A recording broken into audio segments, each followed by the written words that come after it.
Merhaba hocam. Merhaba Başak. Nasılsınız? Teşekkürler. Sen nasılsın? Ben de iyiyim hocam. Teşekkür ederim.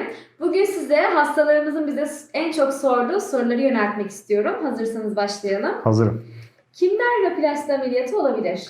Burun şeklinden memnun olmayan ve sosyal açıdan kendinde bu konuda bir rahatsızlık hisseden hastalar burun ameliyatı, burun estetiği ameliyatı yani rinoplasti ameliyatı olabilirler. Burun ameliyatı kaç yaşında yapılabilir? 18 yaşından büyük olması gerekir hastalarımızın. Bazı özel durumlarda 17 yaşından sonra da yapılabilir. Ancak tabii ki ailenin izni gerekir bu durumda. Ameliyattan önce nelere dikkat etmek gerekir? Öncesinde hastanın tıbbi öyküsünü hekimiyle paylaşması gerekir.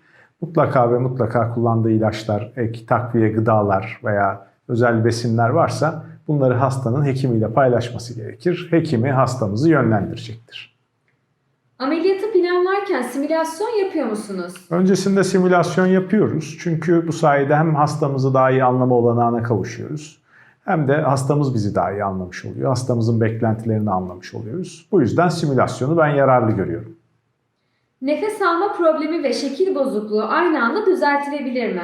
Evet, yani burnu sadece görüntü açısından düzeltilmesi gereken bir organ gibi görmüyoruz. Aynı zamanda nefes alması gereken, koku alması gereken bir organ burun. Dolayısıyla bu iki sıkıntı, bu iki problem bir arada aynı ameliyatta giderilebilir ve daha sağlıklı ve daha iyi gözüken bir buruna hastamız kavuşabilir. Ameliyat kaç saat sürer? Ortalama 2 ila 4 saat arasında süren bir ameliyat, rinoplasti ameliyatı. Ancak hastadan hastaya veya ameliyattan ameliyata farklılık olabilir elbette. Ameliyattan sonra tampon olduğu için nefes almada bir problem oluyor mu?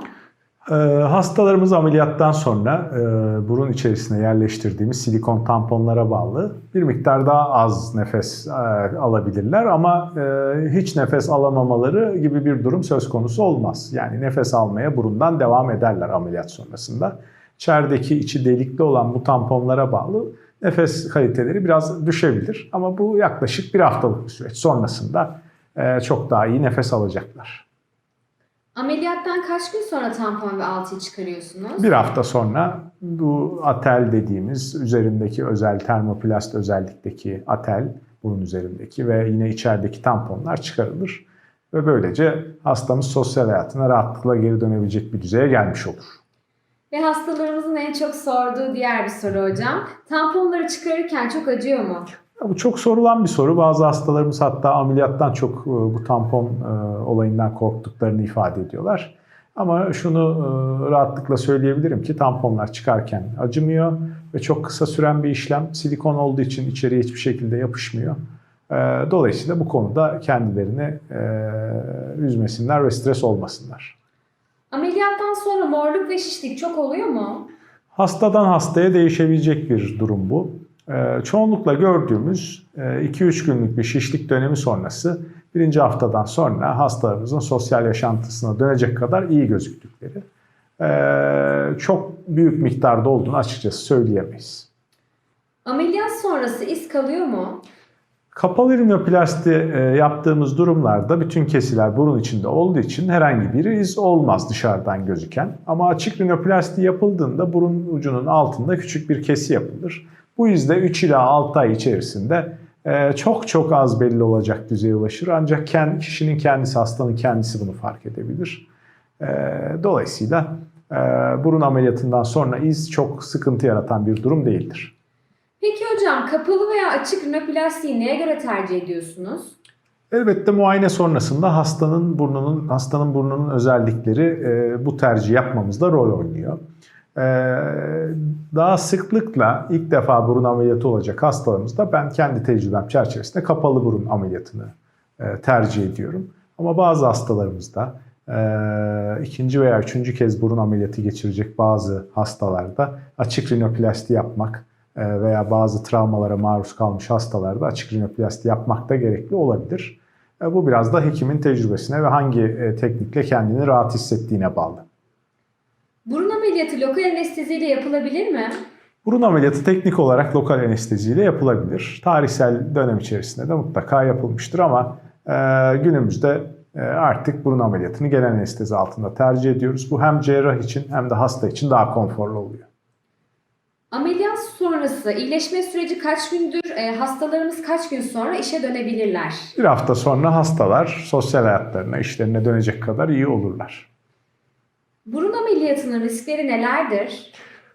Bütün ameliyatlarda olduğu gibi bazı genel riskler burun ameliyatında da mevcuttur. Ancak aldığımız tedbirler sebebiyle bu tip genel riskleri çok çok nadiren görüyoruz. Burun ameliyatına özel, burun ameliyatına spesifik riskler ise hastanın belki en önemli risk şu olabilir, hastanın sonuçtan memnun olmaması olabilir. Görüntüden, oluşan yeni görüntüsünden memnun olmaması olabilir.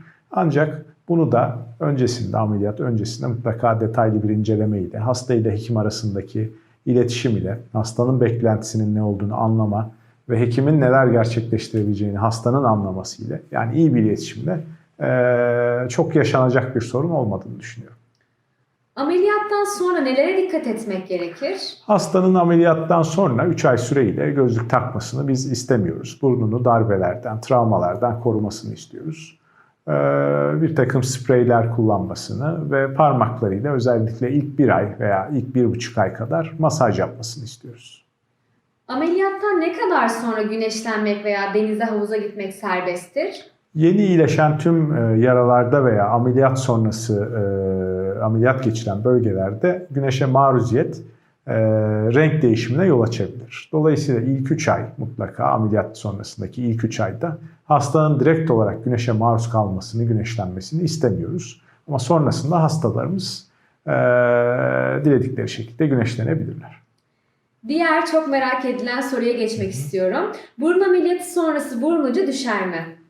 Tabii ilk bantlar, özel teypler çıktığında hastanın burun ucu biraz daha kalkık gözükür. Hemen ameliyat sonrasındaki dönemden bahsediyoruz. Ama zamanla burun doğal pozisyonuna, burun ucu doğal pozisyonuna doğru gelir. Ve bu bazı hastalar arasında burun ucunun düşmesi şeklinde değerlendirilebilir. İlk hali çok çok yukarıda olduğu için bandajlara bağlı ve bantlara bağlı. Ama biz doğal bir görüntü istiyoruz ve doğallıktan yanayız. Dolayısıyla burun ucu düşmesi uygun şekilde yapılan bir rinoplasti ameliyatından sonra çok sık gördüğümüz bir durum değil. Ameliyat olmuş ama burnundan memnun olmayan hastalar ne yapmalılar? Mutlaka hekimleriyle görüşmeleri gerekir. Sorunlarını, sıkıntılarını ameliyatı yapan hekimleriyle paylaşmaları gerekir. Hekimleri bu sorunların, sıkıntıların veya problemlerin çözümü için en uygun yolu onlara mutlaka göstereceklerdir. Ameliyattan korkan ve şekil bozukluğunu burun dolgusuyla geçirmek isteyen hastalar oluyor. Burun dolgusu ile ilgili ne düşünüyorsunuz hocam? Uygun hastalarda iyi sonuçlar verebilir burun dolgusu. Ben daha çok burun sırtına burun dolgusu yapıyorum. Burun ucuna çok burun dolgusu yapmayı sevmiyorum oluşabilecek risklerden dolayı. Ama uygun hastalarda dediğim gibi iyi sonuçlar verebilir. Unutulmaması gereken burun dolgusunun belli bir süre zarfında etkili olacağıdır. Belli bir zaman sonra bu etki ortadan kalkınca burnun şekli de eskiye dönecektir. Son sorumu sormak istiyorum size hocam. Koruyucu rinoplasti nedir? Koruyucu rinoplasti burun anatomisinin ve burundaki özel bağların, özel dokuların, buruna has ve buruna spesifik dokuların korunarak mümkün olduğunca anatomi bozulmadan, burun anatomisi bozulmadan yapılan bir ameliyat. Belli tekniklerin farklı şekillerde uygulanması şeklinde anlatabiliriz. Pek çok farklı tekniği içerisinde barındıran bir esasında konsept bu.